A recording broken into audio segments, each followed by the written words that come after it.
I'm John Nelson and have been a member of this church, Oak Hill UMC, since '95. And seen a lot of challenges and a lot of changes over the years, but this past year was the biggest.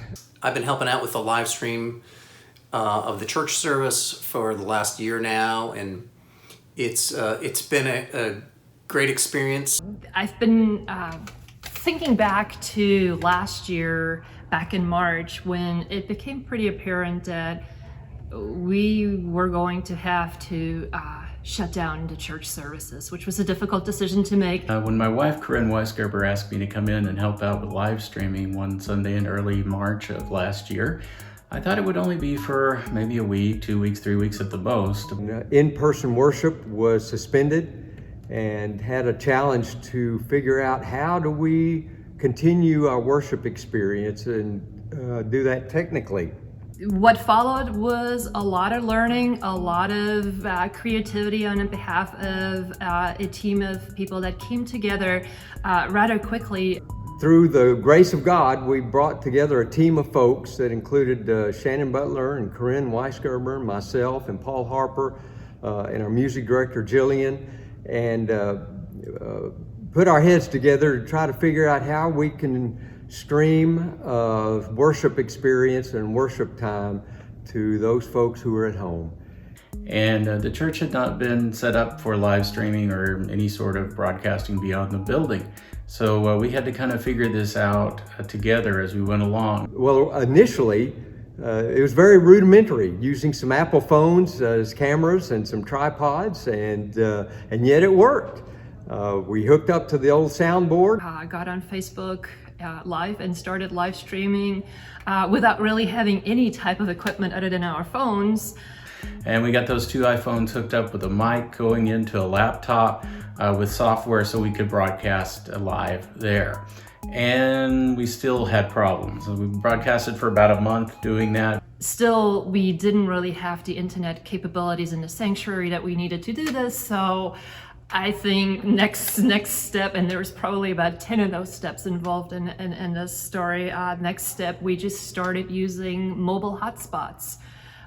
So we used our cell phones as a way to stream the service. So, what we were trying to do at that time was to do something that really couldn't be done, and that's to capture what it's like to be in a live worship service. So we decided we're going to make this an experience rather than just a worship service. We're going to try to catch it from all sorts of angles, different camera angles. I wanted to be able to see behind the organ like you see here. We wanted to see underneath the organ. We got Cheryl playing with her feet to the bass notes and that sort of thing. We got shots from all different places within the sanctuary. And I think it became pretty clear at some point that until we got all the equipment, we would have to start recording services ahead of time, which would give us a little bit more time to put together a service and then stream that on Sunday morning. So for a while, that's what we did. The broadcast studio was our living room floor. And so we did that for about 3 months, and we had a lot of fun with it. There was, if you recall, the ghost of Mr. Chicken appeared. The organ would play from unknown places, voices speaking in the background, a psychedelic solo by Cheryl. Just all sorts of stuff were going on, and I want to thank the congregation so much for just dealing with us and realizing that, we're trying to learn this on the fly.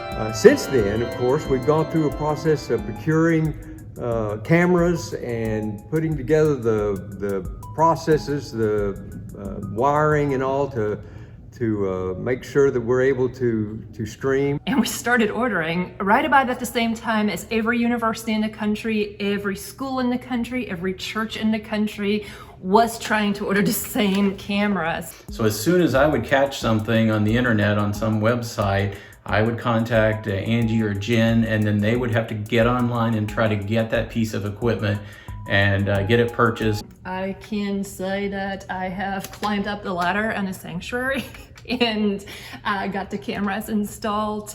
So we kind of built this, we cobbled this system together. We talked to Pastor Stephen's group down at his church. We talked to Jillian's church. We looked at many websites online and kind of cobbled together, what is the Oak Hill system at this point. It's evolved over time. We've got some much better equipment now. We've got Don Weiss, a great technical director, to help us out. We're still streaming, even though we're back in person, which is great. But it's really nice if you can't make it in, or even if you just want to sleep in and watch it at home, or you want to watch it later in the week, on Facebook or something. I'm sad to be leaving. It's been fun doing it, and it's a creative outlet. So if there's anybody out there that's looking to replace me, if you can frame a picture, you can help with this Livestream team. And I will say the church body was very patient and generous and compassionate, because there were a lot of glitches and mistakes that were made along the way, but everybody was very understanding and very helpful.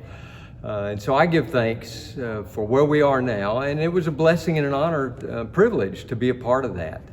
What a year it's been.